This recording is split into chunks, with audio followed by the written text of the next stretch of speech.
A'udzu billahi minasyaitonir rajim. Bismillahirrahmanirrahim. Alhamdulillahi rabbil alamin. Arrahmanir rahim. Maliki yaumiddin. Iyyaka na'budu wa iyyaka nasta'in. Ihdinas siratal mustaqim. Siratal ladzina an'amta 'alaihim ghairil maghdubi 'alaihim waladdallin. Asyhadu an la ilaha illallah wahdahu la syarikalah wa asyhadu anna Muhammadan abduhu wa rasuluh. Allahumma shalli ala nabiyyina Muhammadin wa ala alihi wa sallim. Amma ba'du ayyuhan nas usikum wa iyaya bitaqwallah faqad fazal muttaqun. Sidang Jumat yang saya hormati, dalam rangka wasiat taqwa pada saat ini, mari kita ambil surat Luqman, surat 31 ayat 17. A'udzu billahi minasyaitonir rajim. Bismillahirrahmanirrahim. Ya bunayya aqimis sholata wa'mur bil ma'rufi wanha 'anil munkari wasbir ala ma asabaka inna dzalika min azmil umur.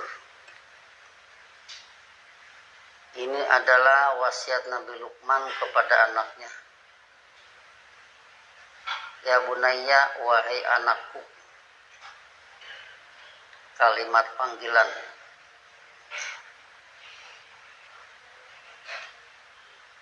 Aqimis sholata, tegakkanlah salat. Satu pembinaan iman atau satu pembinaan kepatuhan.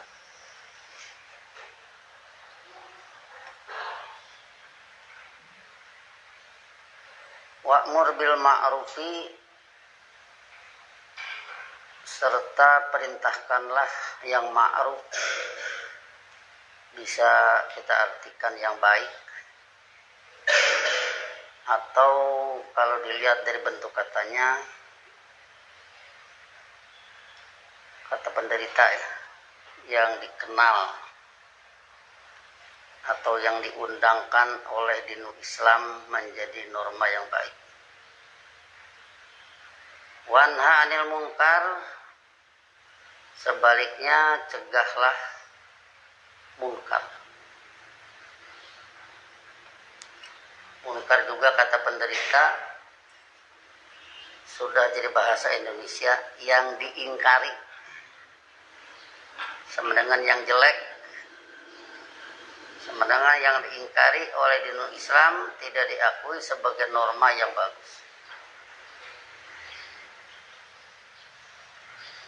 Wasbir ala ma asabaka, serta sabarlah, teguh bertahanlah atas apa yang menimpa Anda. Inna dzalika min azmil umur, sesungguhnya yang demikian adalah bagian dari azmil umur. Di dalam kamusnya sama dengan al-umurul wajibah, perkara-perkara yang mesti dilakukan.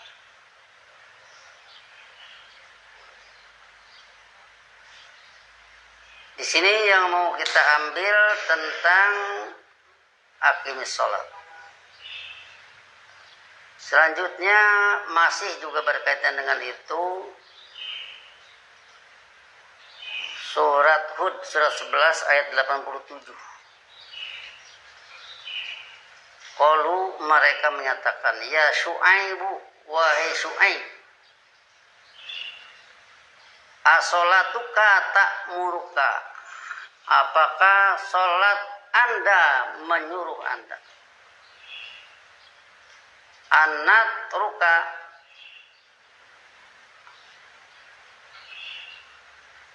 ma'abada abauna,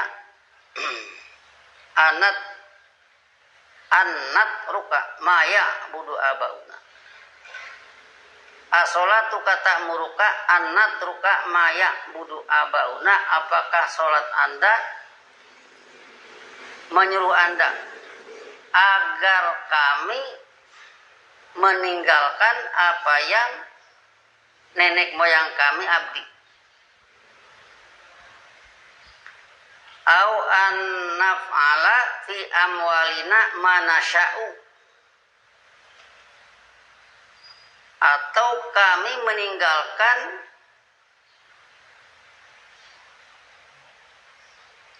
untuk berbuat perihal harta benda kami apa yang kami kehendaki.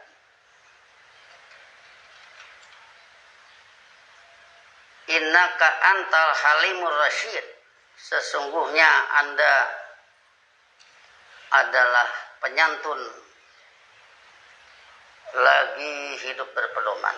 Rasyid kamusnya sudah kita dapatkan, tabayyana rusdu minal ghayyi.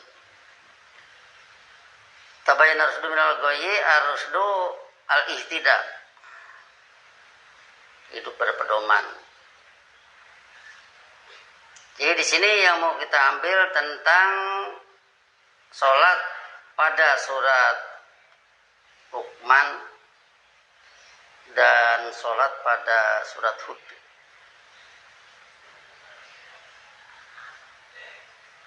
Sholat pada surat Hud ini tidak beda dengan inna sholata tanha 'anil fahsya'i wal munkar. Jadi sholat diumpamakan sebagai manusia yang tanha, mencegah. Di sini pada surat Hud, as-sholatu ta'muruka, apakah sholat Anda memerintahkan Anda?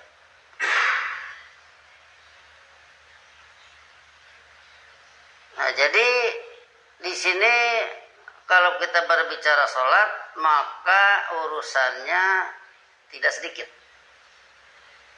Urusannya rangkai-merangkai, banyak persoalan. Misalkan kita kaitkan dengan hadis as-sholatu imaduddin, sholat adalah tiang regulasi, tiang tatanan hidup. Paman aqomaha faqad aqomadin, maka siapa yang menegakkan sholat, dia telah menegakkan tatanan kehidupan. Waman adamaha waman tarokaha faqad hadamadin, siapa yang meninggalkannya maka dia telah merusak tatanan kehidupan. Atau kita hubungkan dengan hadis awwalu ma yuhasabu bil abdu yaumal qiyamatis sholatu, yang pertama-tama dihisab pada yaumul qiyamah adalah sholat.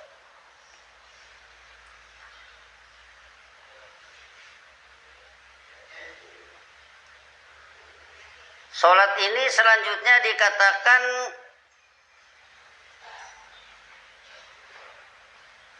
in soluhat soluha lahu sairu amalihi wa in fasadat fasada sairu amalihi. Kalimat inilah yang mudah untuk ditelusuri. In soluhat, apabila sholat itu mulus, soluha lahu sairu amalihi, muluslah baginya seluruh laku perbuatan. Sairu amalihi, seluruh laku perbuatan. Jadi bukan masalah kecil, seluruh laku perbuatan menjadi mulus.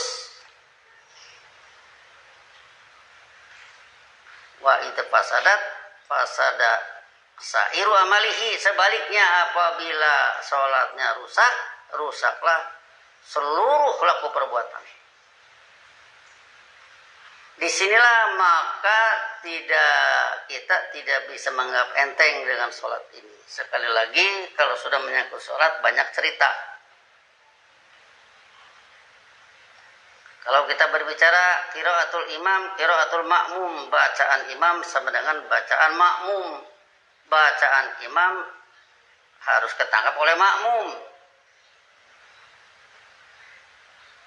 Bacaan imam harus ketangkap oleh makmum ini berarti kalau kita lihat di masa Nabi Muhammad dengan Abu Bakar, Umar, Utsman, Ali, itu sederhana masalahnya ya.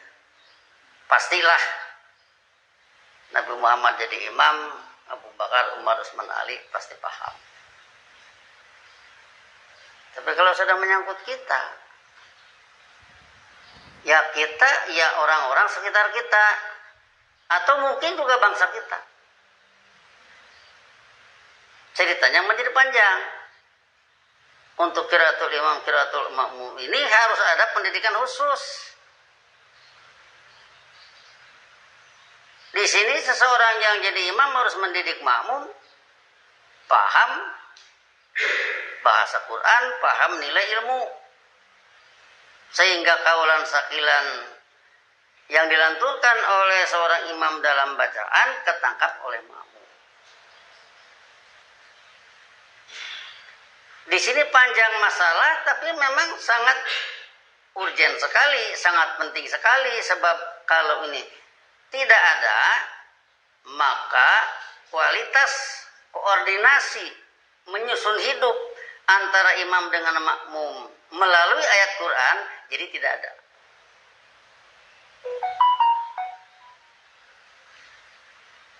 Disinilah permasalahannya, sehingga misalkan kalau kita mengurus generasi muda, suksesor ya, generasi muda ini, pengganti, kita tidak ada, yang muda nanti yang menggantikan.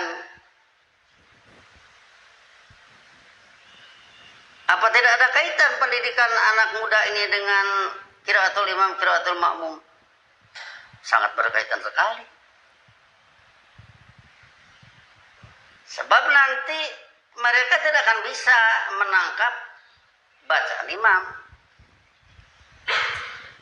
Atau yang lebih parah lagi, bisa saja nanti imamnya sendiri juga tidak paham. Wah, itu buyar semua jadinya. Kenapa kita berbicara demikian? Ya, kalau dikaitkan dengan hasanah fid dunya, kehidupan hasanah fid dunya itu kehidupan yang baik, kehidupan yang penuh pengertian, kehidupan yang aman, kehidupan yang damai, kehidupan jannah, tajri min tahtihal anhar, yang di permukaan dalamnya mengalir berbagai batang air sebagai perumpamaan dari ilmu yang membentuk kesadaran hidup mereka. Nah, kalau ilmu bagaikan batang air yang mengalir di permukaan dalam mereka, di hati mereka, mereka ngomong, mereka berbuat, iqrarun bil lisan, amalun bil arkan, di bawahnya ada aqdun bil qalbi, ada tambatan hati. Yang nambat apa? Isi Quran yang menambat hati mereka. Itulah ashabul jannah. Nah, jadi di sini maka permasalahannya menjadi panjang.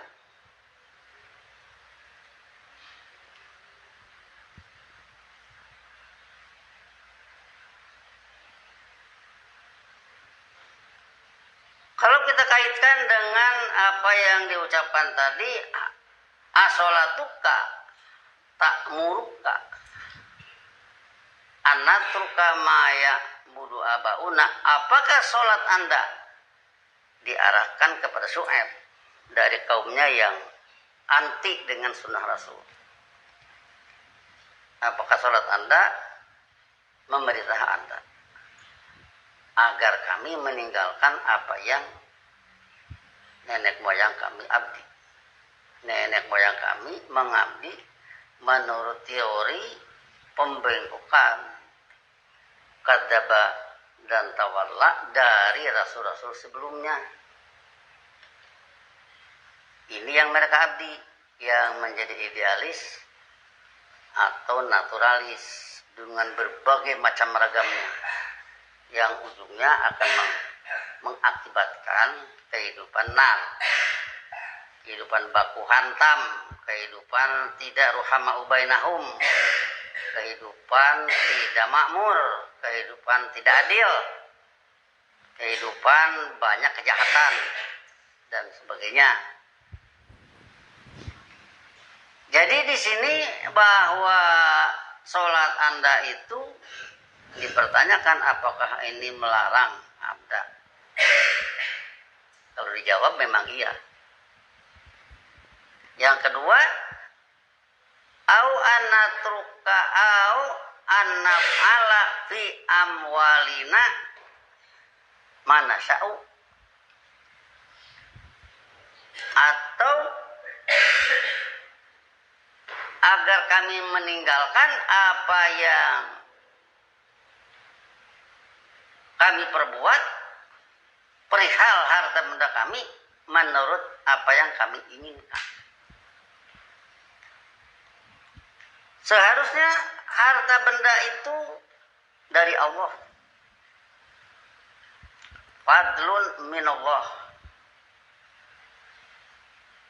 Sudah kita komentari beberapa ayat. Wasakkhara lakum ma fis samawati wa ma fil ardh. Kami tundukkan bagi kalian apa yang ada di semesta angkasa dan bumi ini. Wal mata'na haula'i wa aba'ahum, tetapi kami beri kesenangan orang-orang ini dan nenek moyang mereka. Kami beri kesenangan. Semuanya dari Allah. La fatahna alaihim barakatin minas sama wal ard. Ini jangan diperlakukan manasya'u, menurut apa yang kami kehendaki, tapi harus diperlakukan apa yang dikehendaki oleh Allah.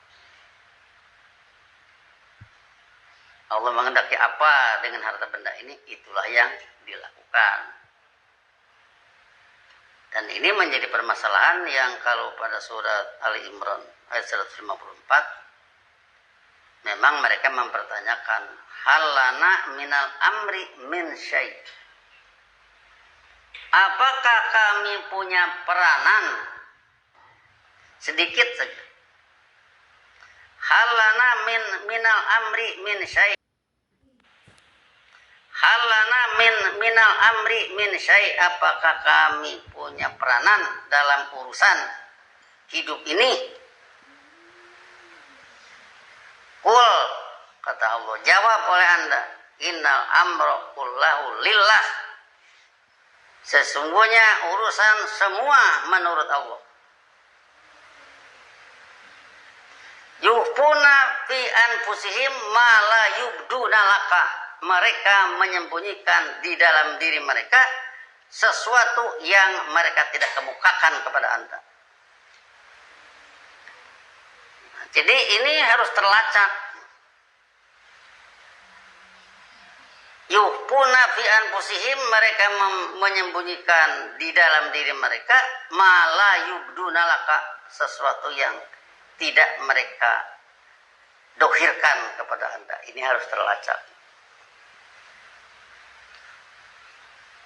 Kalau dilacak apa? Ingin jadi arbaban min dunillah. Kalau dilacak apa? Mau punya kebijakan, mau ngatur, yang tentunya ada kepentingan dirinya, kepentingan kerabatnya, kepentingan keluarga dan sebagainya.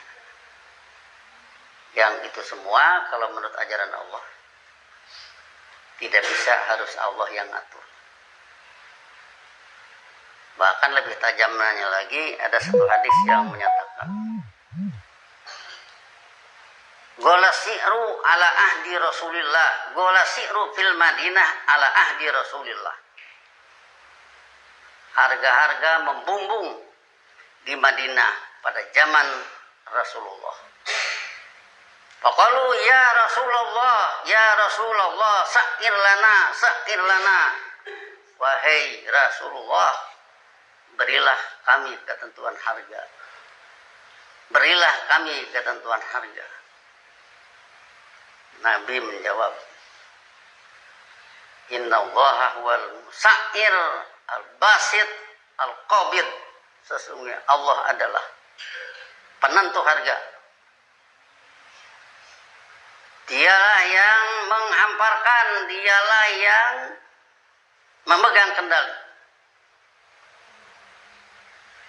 Jadi Sampai di sini kelihatan kalau mereka mengatakan innamal bai'u mithlu riba, jual beli itu seperti riba. Nggak bisa. Riba ini manusia yang ngaturnya. Jual beli itu Allah yang ngaturnya. Jadi disinilah artinya kelihatan sekali bahwa sekali lagi kalau berbicara sholat itu urusannya tidak kecil. Kalau seandainya sholatnya itu muluslah laku perbuatan. Mulus dalam arti dalil mutakinnya ketangkap, Al-Fatihahnya ketangkap, penegasan bismillah, hidup menurut ilmu Allah, keinginan hidup menurut ilmu Allah, penegasan bahwa sikap mutawakkilun tidak mau berubah, selalu mengapresiasi Allah sebagai pencipta alam dan pengedar alam, mengapresiasi Allah sebagai perancang lagi pemasti, mengapresiasi Allah sebagai penguasa.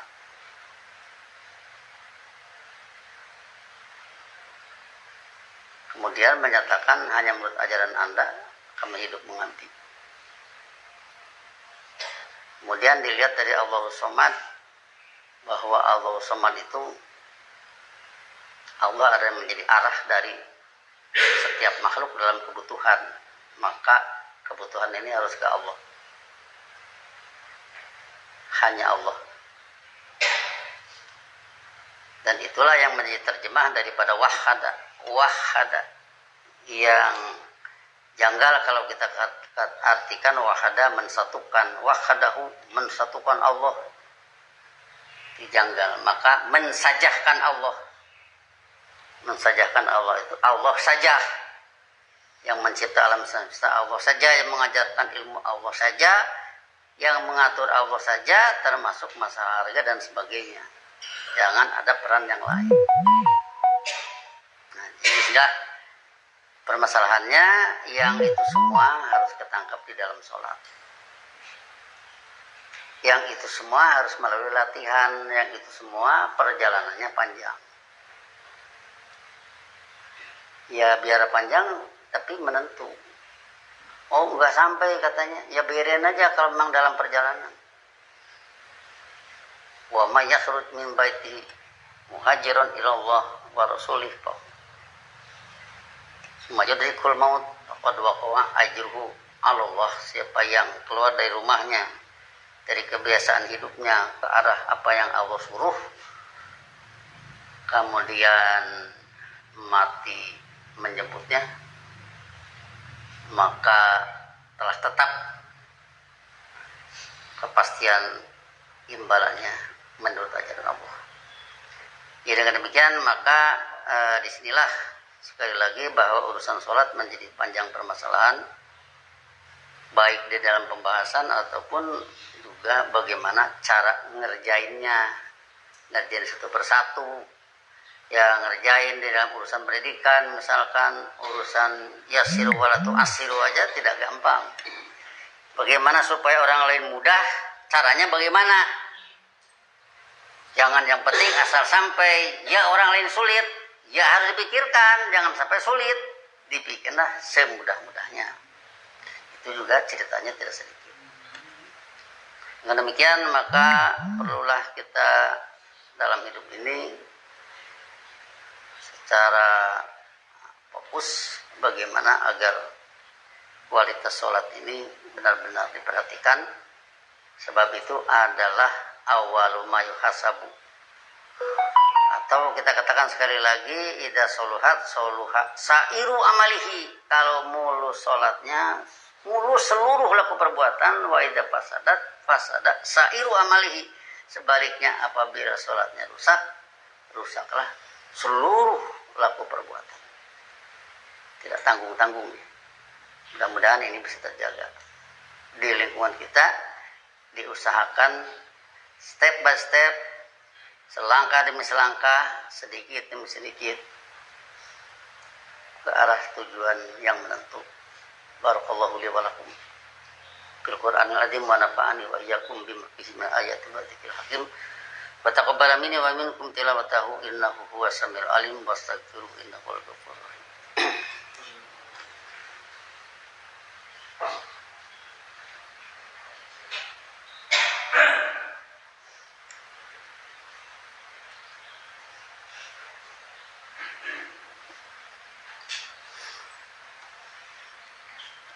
Alhamdulillahilladzi nazzala al-Furqana ala 'abdihi liyakuna lil 'alamin nadhira. Asyhadu an la ilaha illallah wahdahu la syarikalah wa asyhadu anna Muhammadan 'abduhu wa rasuluh.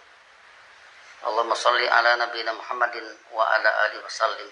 Amma ba'du ayyuhan nas usikum wa iyaya bittaqwallah faqad fazal muttaqun.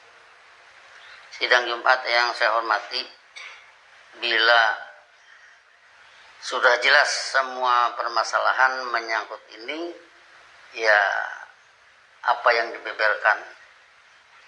Kalau sampai jelas satu persatunya sih, ya sekali lagi perjalanannya juga panjang.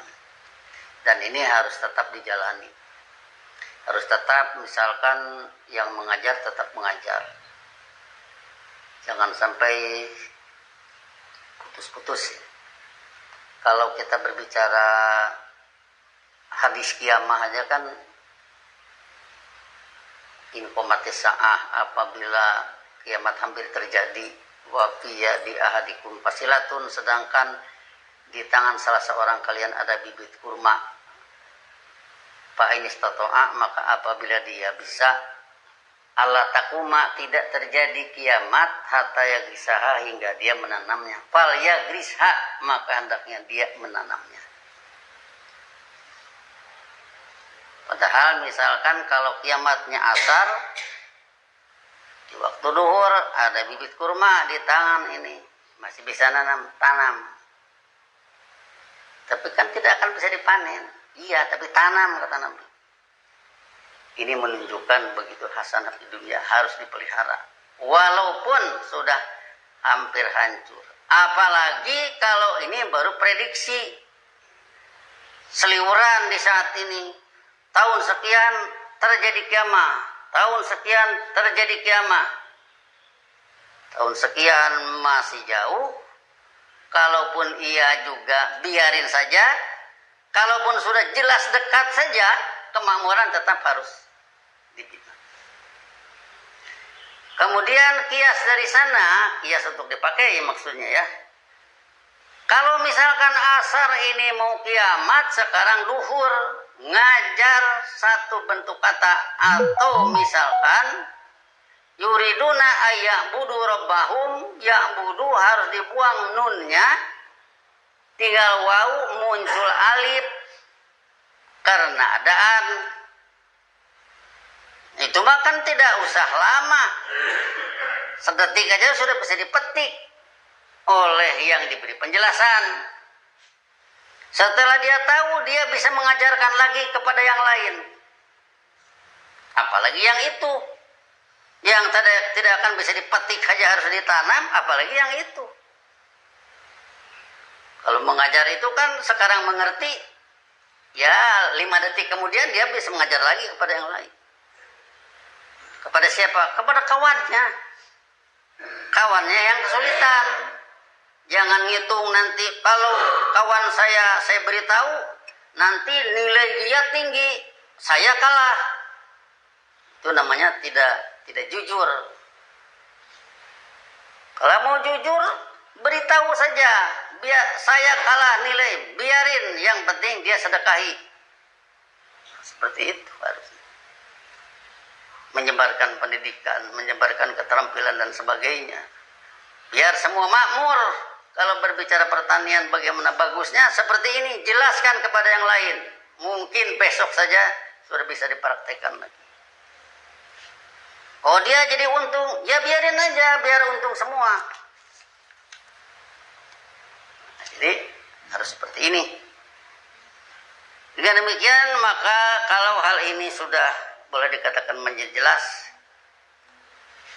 kalau sudah jelas masih ada yang melecehkan, melecehkan pelaksanaan sholat, satu pembinaan kepatuhan, sama dengan melecehkan upacara kepatuhan. Kalau di dalam ABRI saja tidak ikut upacara, bisa-bisa jadi pemberontak. Jadi dengan demikian, maka ini harus benar-benar dipupuk sejak kecil. Kalau Nabi mengatakan muru auladakum bisolat lisab'i sinin, perintahkan anak-anak kalian sholat pada umur 7 tahun. Wadribuhum li asrin, dan pukullah pada umur 10 tahun bila masih tidak salat. Jangan dihitung anak itu bisa khusyuk atau tidak. Yang penting bahwa dia terbiasa dengan upacara kepatuhan dan merasa bersalah kalau tidak melakukan upacara kepatuhan. Kapan ini dimengerti kepatuhannya? Ya pada saatnya nanti. Asal pendidikannya jangan berhenti. Terus saja nanti ujung-ujungnya dia paham dan dia bisa menjelaskan kepada yang lain. Sehingga dengan demikian maka tidak jadi cemoohan. Kalau suatu saat misalkan saya pernah membaca di satu YouTube, sangat bodoh orang yang menyembah Ka'bah, maka pernah kita jawab bahwa kami menghadap Ka'bah bukan menyembah Ka'bah, tapi menghadap simbol dari komandan. Kenapa? Ini sangat krusial sekali, sangat penting sekali pengertian ini. Ya kalau setiap masjid, setiap musola diukur arahnya supaya menghadap Ka'bah, tapi yang sholatnya sendiri tidak merasa menghadap komandan, kita sudah mendengar satu istilah, Allah Panglima tertinggi, Quran Panglima hidup. Dengan kita mengatakan bahwa menghadap Ka'bah, menghadap simbol dari komandan, ya sama aja seperti itu. Sehingga dengan demikian maka akan ada disiplin dalam hidup ini. Inilah masalah-masalah yang boleh dikatakan kita harus segera memperdalam pengertian, kemudian memperluas pengertian ini supaya jadi enak. Jadi enak, misalkan ya ayuhan nasu, wahai manusia, ubudu, hidup, mengambillah kalian robbakum, menurut ajaran pembimbing kalian, alladzi khalaqakum, yang telah menciptakan kalian. Dari mana ini ajaran? Secara metodis, Allah itu Ar-Rahman Al Quran, bagaikan matahari yang memancarkan sinar ke arah bulan, kemudian bulan memantulkan ke permukaan bumi yang gelap. Maka dari itu kita tidak mengartikan hidup mengambillah kepada pembimbing kalian, nanti ajarannya tidak ada, tapi hidup mengambillah menurut ajaran pembimbing kalian. Nah ini harus dimengerti. Ya pertama ya gurunya sendiri mengerti, yang kedua ini terus menjadi enak menterjemah ini, sehingga kalau tidak begitu terjemah tidak enak metodis dan terarah. Jadi artinya hidup mengambillah kalian menurut ajaran pembimbing kalian, sehingga kalau tidak tahu ajaran pembimbing kalian ya ngaji. Itu kan dari sana nanti kesana kemari seluruh peristilahan ini demikian kita bikin enak sehingga bisa dimengerti, sehingga menjadi menggugah kesadaran semua, kesadaran kita, kesadaran saudara-saudara kita, masyarakat kita, bangsa kita, dan kesana kemari seluruh peristilahan ini demikian kita bikin enak sehingga bisa dimengerti, sehingga menjadi menggugah kesadaran semua, kesadaran kita, kesadaran saudara-saudara kita, masyarakat kita, bangsa kita, dan sedekahkan kepada bangsa yang lain, sehingga kita tidak menterjemah abadah menjadi worship, tapi abadah diartikan devotion, pengabdian. Na'budullaha, we devote ourselves to the policy of Allah. Itu nanti kalau disebarkan secara meluas. Nah, hal ini ya artinya sengaja kita bikin sedemikian rupa, semoga benar-benar apa yang Allah ajarkan ini menjadi menjelma ke dalam kenyataan. Allahumma sholli ala nabiyina Muhammad wa alihi wasallim. Rabbana la tuzigh qulubana ba'da idh hadaitana wa hab lana min ladunka rahmatan innaka antal wahhab. Rabbana hab lana min azwajina wa dhurriyyatina qurrata a'yun waj'alna lil muttaqina imama. Rabbana innana sami'na munadiyan yunadi lil iman an aminu bi rabbikum fa amanna. Rabbana faghfir lana dzunubana wa kaffir 'anna sayyi'atina wa tawaffana ma'al abrar. Allahumma inna ala dzikrika wa syukrika wa husni ibadatika. Allahumma inna ala dzikrika wa syukrika wa husni ibadatika. Allahumma inna ala dzikrika wa syukrika wa husni ibadatika. Rabbana atina fid dunya hasanah wa fil akhirati hasanah wa qina adzabannar. Ibadallah, innallaha ya'muru bil 'adli wa ihsan wa ita'i dzil qurba wa yanha 'anil fahsya'i wal munkar wal baghi ya'idukum la'allakum tadhakkarun. Fadhkurullaha yadhkurkum wad'uuhu yastajib lakum wa la dzikrullahi akbar. Wassalamualaikum warahmatullahi wabarakatuh.